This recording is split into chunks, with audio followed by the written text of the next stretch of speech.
ഇന്നലെ കോഴിക്കോട് ബിസിനസ്സുകാർ സംഘടിപ്പിച്ച മോട്ടിവേഷണൽ സെമിനാറിൽ ക്ലാസ്സിനിടയ്ക്ക് തെറിയഭിഷേകം നടത്തിയ പ്രശസ്ത മോട്ടിവേഷണൽ സ്പീക്കറായ അനിൽ ബാലേന്ദ്രനെ അവിടെ കൂടിയവർ കൂഹി ഇറക്കിവിട്ട വാർത്തയാണിപ്പോൾ സോഷ്യൽ മീഡിയയിൽ തരംഗം.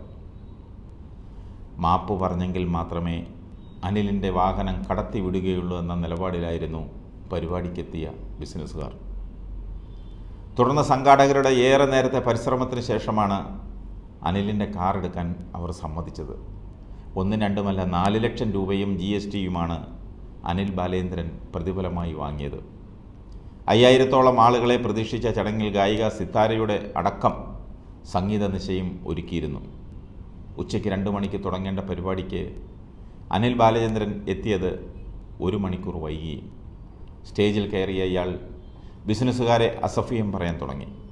മാസങ്ങൾക്ക് മുമ്പ് തന്നെ പരിപാടിയുടെ പ്രതിഫലം താൻ വാങ്ങിയിരുന്നുവെന്നും അതുകൊണ്ട് തന്നെ താൻ പറഞ്ഞത് സംഘാടകർക്ക് കേൾക്കേണ്ട ഗതികേടുണ്ടായെന്നുമായിരുന്നു ഇയാളുടെ ആമുഖ പ്രസംഗം. നിങ്ങൾ എന്തിനാണ് ബിസിനസ്സുകാരെ തെറി വിളിക്കുന്നതെന്ന് ചോദിച്ചുകൊണ്ട് അവിടെ പങ്കെടുത്ത ആളുകളിൽ ഒരാൾ ചോദിച്ചതിനു പിന്നാലെ മറ്റുള്ളവരും പ്രതിഷേധവുമായി എത്തി. ആദ്യമൊക്കെ പ്രതിരോധിക്കാൻ അനിൽ ബാലേന്ദ്രൻ ആവുന്ന ശ്രമിച്ചെങ്കിലും നടന്നില്ല, കൈവിട്ടുപോയി. പൂരം ബഹളം. ഒടുവിൽ പരിപാടി അവസാനിച്ചതായി സംഘാടകർ മൈക്കിലൂടെ വിളിച്ചു പറഞ്ഞുവെങ്കിലും ബഹളം അവസാനിച്ചില്ല. ഒടുവിൽ കൂവലോടെയാണ് ഇയാളെ ഇറക്കിവിട്ടത്. അനിലിന് അനുവദിച്ച സമയം 4 മണി വരെയായിരുന്നു. പണം കൃത്യമായി നേരത്തെ തന്നെ നൽകിയിരുന്നു. എന്നിട്ടും ഇയാൾ ഹോട്ടലിൽ എത്തിയതിനു ശേഷം പരിപാടിക്ക് വരാൻ കഴിയില്ലെന്ന് സംഘാടകരെ ഭീഷണിപ്പെടുത്തി അസഭ്യ വാക്കുകൾ ഉപയോഗിക്കരുതെന്ന് ആവശ്യപ്പെട്ടിട്ടും ഇയാൾ വകവച്ചില്ല.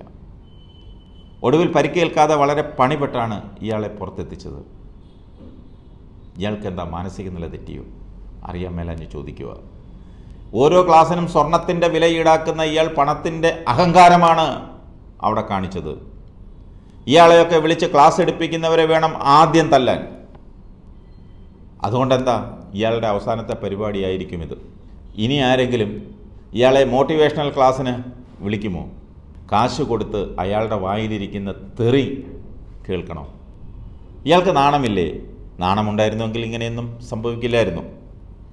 അത്യാവശ്യമായി ഇയാളുടെ മനോനിലയൊന്ന് പരിശോധിക്കണം.